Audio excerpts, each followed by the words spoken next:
What is going on, Headliner Nation? Today we're talking about the quick and dirty top 30 wide receivers for week 4 fantasy football. But right now, I'm feeling good, right? We're a month into the season, and I'm feeling a little bit generous. Now, usually when I'm feeling pretty generous, that means I'm gonna be giving something away. And really, that's exactly what this means once again. So what do I have for you, the community? How about an item of a player in today's show that is absolutely dominating fantasy football right now? Do you have any idea who it may be? Well, if your guess was Keenan Allen, you are correct, and I have a full-size Los Angeles Chargers helmet signed right there by Keenan Allen. This thing is sick. But we wouldn't be able to give this away if it wasn't for our friends over at Pristine Auction. So here's how we're gonna give this away. It's super simple. There's not a whole lot of steps. One, hit the like button on the video and leave a comment down below so I know you're interested. Then head over to pristineauction.com. Yes, there's a link down below in the description, and sign up for a free account. It doesn't cost you anything. Just be sure to use the referral code HEADLINERS when you do so, and then we'll put a little coupon into your account. So as you're surfing through the site, finding all the amazing things they have, if you find something you like, you can get a little bit of a discount on it. Then once this video hits 2,000 likes, which most of them pretty much do this time of year anyway, I'm gonna pick a random commenter from down below, and then I'm just gonna ship them this signed, full-size Keenan Allen helmet. This thing is awesome right here. Looking forward to giving that away. Just be sure to hit the like button, leave that comment down below, and have your free account signed up through Pristine Auction. Like I said, if you need a little bit of help finding the website, don't worry, there is a link down below in the description. But we're not wasting any more time. We're diving right into the rankings, kicking off the quick and dirty top 30 wide receivers at number 1. Any idea who it may be? Yeah, it's gonna be Justin Jefferson still. Now, just a reminder here, before we go further into the rankings, our rankings are meant to be a quick run through. The detailed explanation on all of these players, that's over in the start sit video, so be sure to check that out as well. But like I said, we have Justin Jefferson right here at number 1 going up against the Carolina Panthers, a defense that's playing pretty well. But Justin Jefferson right now is on pace to break the all-time receiving record. Dude's having a great year, got him at number 1. Number 2, it's Davante Adams. He had 20 targets last week, and now he gets a matchup going up against the Chargers, who allow some of the most points to opposing wide receivers out of any team in the league. On to number 3, then, it's going to be Stephon Diggs of the Buffalo Bills in that potential shootout against the Miami Dolphins there. Number 4, his opponent in that game, Tyreek Hill, who's going straight bananas this year. A little bit more of a difficult matchup for him going up against that Buffalo defense, but he's found success against that defense before, got Tyreek Hill at number 4. Number 5, A.J. Brown, right? Squeaky wheel got the grease last week, and I expect that to continue in a matchup this week going up against Washington, a team in which he found a ton of success against just last season. Number 6, it's our giveaway guy, Keenan Allen of the Los Angeles Chargers. We know we just lost Mike Williams. We know we're going to see a little bit more Josh Palmer and Quentin Johnston, but what we're already seeing is a butt ton of Keenan Allen in a great matchup going up against Las Vegas. He's at number 6. Which will then take us down to number 7. This is where I have Ja'Marr Chase. Really difficult to gauge what Chase is going to be week to week. Last week, he was the safety valve for Joe Burrow, but they're not going down the field very deep until Joe Burrow can get healthy. We could definitely see Ja'Marr Chase rack up some receptions and maybe some yards, but the touchdowns are going to be few and far between. That's why I got him at number 7. Number 8, Amon-Ra St. Brown playing Thursday Night Football against the Green Bay Packers. Not an easy matchup for Amon-Ra whatsoever, but at least we know the guy's going to go out and get double-digit targets each and every week and be the main focal point of this offense. Number 9, this is where I have CeeDee Lamb of the Dallas Cowboys. A lot of people really looking for a bounce back of CeeDee Lamb, but he's not playing bad. He just can't find the end zone. A very difficult matchup for him here this week going up against New England, but we know he's going to get peppered with targets. That's why he's at number 9. 10, this is where I have Chris Olave, New Orleans Saints, in a matchup at home against the Tampa Bay Buccaneers. What does this offense look like in New Orleans with Jameis Winston under center and the return of Alvin Kamara? Now, one thing I think we can say about Chris Olave is he's going to continue to be the most targeted wide receiver in this offense. He's putting up great numbers here so far. Another guy that we would love to find the end zone. He's at number 10. 11, this is where I have Calvin Ridley of the Jacksonville Jaguars, and that may be high for a few people. He's going up against the Atlanta Falcons, which is isn't a horrible matchup, but really for Calvin Ridley, he's struggled with some bad luck to start the season. A few penalties, a few opportunities where he couldn't get 2 feet in bounds for a touchdown, and if those things happen, a lot of people aren't worried about Calvin Ridley at all. The Jags are going to turn it around. I got Calvin Ridley at number 11. Number 12 is where I have Devontae Smith, the number 2 there in Philadelphia, in that matchup going up against Washington. Another opportunity for him to have success this year, like he saw last year as well, and we see him getting right around 7 targets. The difference between him and A.J. Brown is Devontae Smith's receptions seem to come in huge chunks and not so much huge volume. That's fine. Huge chunks score fantasy points too. That's why I got him at number 12. Number 13 then is where I have Jalen Waddle, should be cleared off concussion protocol and good to go this weekend in that potential shootout against the Buffalo Bills. 14, this is where I have Deebo Samuel right now at home against the Arizona Cardinals. I would like to have Deebo maybe a little bit higher, but we don't know about his availability right now. He's dealing with a rib injury that he suffered late in week 3. We also don't know the availability of Brandon Ayuk, who's currently recovering from a shoulder injury. So for right now, I got Deebo Samuel at 14 and we're just watching it closely.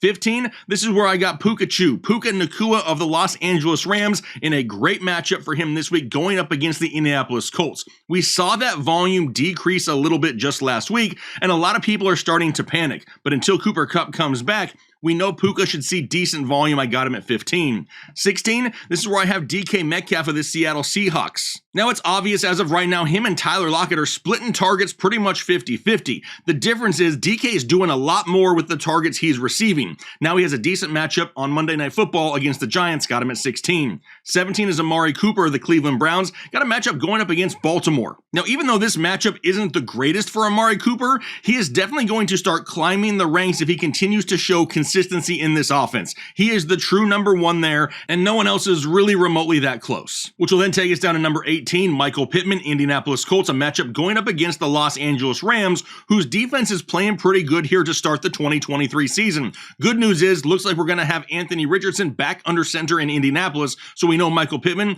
going to continue to see those double-digit targets. He's at 18. 19 is T. Higgins, a great matchup going up against Tennessee. The biggest issue with T. Higgins and Jamar Chase for that fact is we never know whose week is it going to be. Last week was Jamar Chase. If Tennessee makes a conscious effort to take away Jamar Chase, Burrow's just going to look the way of T. Higgins. It could lead to an absolute weekly nightmare, but for right now, with Chase looking like the lead guy, we got T. Higgins at 19.